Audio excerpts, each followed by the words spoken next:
मनः एव मनुष्याणां कारणं बन्धमोक्षयोः बद्धं तु विषयासक्तं मुक्तम निर्विषयम मनः। भगवान श्री कृष्ण अर्जुन से कहते हैं, मनुष्य के बंधन और मुक्ति का कारण मन ही है। वह जब विषयों में फंसा रहता है तो मनुष्य बद्ध रहता है, और जो विषयों से विरत हो जाता है, मुक्त हो जाता है, तो वही मन मनुष्य के उद्धार का कारण बन जाता है। पर मन को बस में करना कितना कठिन है, अर्जुन पूछता है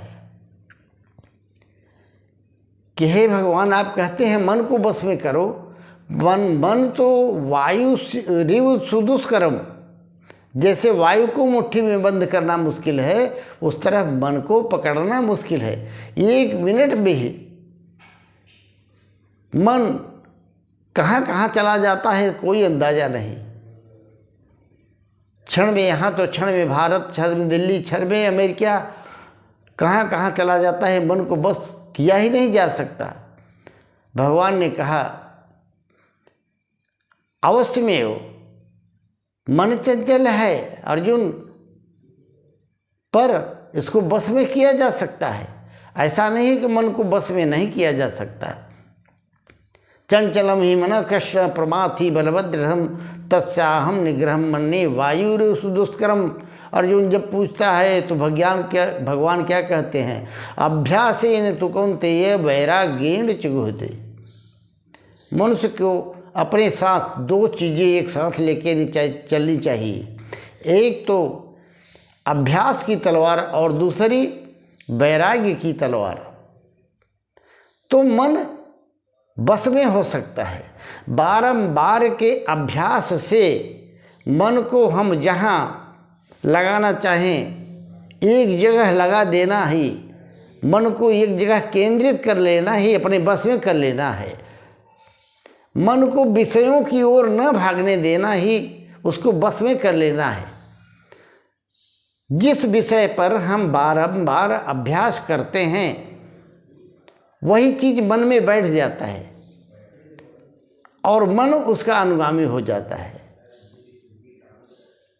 तो मन को बस में करने का सबसे बड़ा तरीका तो ये है। पर मन को बस में करने से पहले हमें इस बात का ध्यान रखना जरूरी है कि हम ये देखें कि मन को बस में तभी किया जा सकता है जब मन पूर्ण रूपेण पवित्र हो, शुद्ध हो। और मन शुद्ध कैसे होगा? मन बनता कैसे है? मन बनता है अन्न से, अन्न वही मनः। अन्न से ही मन बनता है। हम जैसा अन्न खाते हैं वैसा ही मेरा मन बनता है। हम सात्विक भोजन करेंगे तो हमारा सात्विक मन होगा, राजसिक भोजन करेंगे तो राजसिक मन होगा, तामसिक भोजन करेंगे तो तामसिक मन होगा। सर्वप्रथम मन को बस में करने के लिए हमें भोजन पर ध्यान रखना होगा। हमें सदैव सात्विक अन्न का ही प्रयोग करना होगा। और जब मन सात्विक हो जाएगा तो हमें मन पर सतत निगाह रखनी पड़ेगी, अभ्यास करना पड़ेगा कि मन जा कहाँ रहा है। हमें मन के पीछे भागने की दौड़े की ज़रूरत नहीं है। हमें इतना देखना है, केवल बैठ करके देखना है कि हम ये देख रहे हैं कि मन कहाँ जा रहा है। और मन जहाँ भी जाए वहाँ से खींच करके अपने पास, अपने आत्मा में ले आओ। यतो निश्चरथ मनः चंचल स्थिरम ततौ नियम्य तदात्मानं वशं नयेत्। उस मन को वहाँ से जहाँ जहाँ जाए खींच करके अपने केंद्र में, आत्मा में स्थित करना चाहिए। ऐसा बारंबार अभ्यास करने से मन बस में हो जाता है और इस वशीभूत किए हुए मन से आत्मा प्रकाशित हो उठती है। क्योंकि मन जो है वो आत्मा का ही प्रतिबिंब मात्र है। मन की सत्ता आत्मा के छाया के रूप में है। और अब वैराग्य क्यों? वैराग्य इसलिए कि एक बार मन को बस में कर लिया फिर भी मन जिस तरह से पानी नीचे की तरफ भागता है उस तरह मन भी भागता है और इंद्रियां सदैव विषयों की ओर मन को खींचती रहती हैं। इसलिए वैराग्य की आवश्यकता है। निषिद्ध चीज़ों से वैराग्य होना चाहिए। जो हमारे अनुकूल न हो, हमारे आत्मिक प्रगति के लिए जो वस्तु अनुकूल न हो, प्रतिकूल हो, उसका त्याग, उसको वर्जना, उसको छोड़ देना चाहिए। वैराग्य ये है। किससे वैराग्य?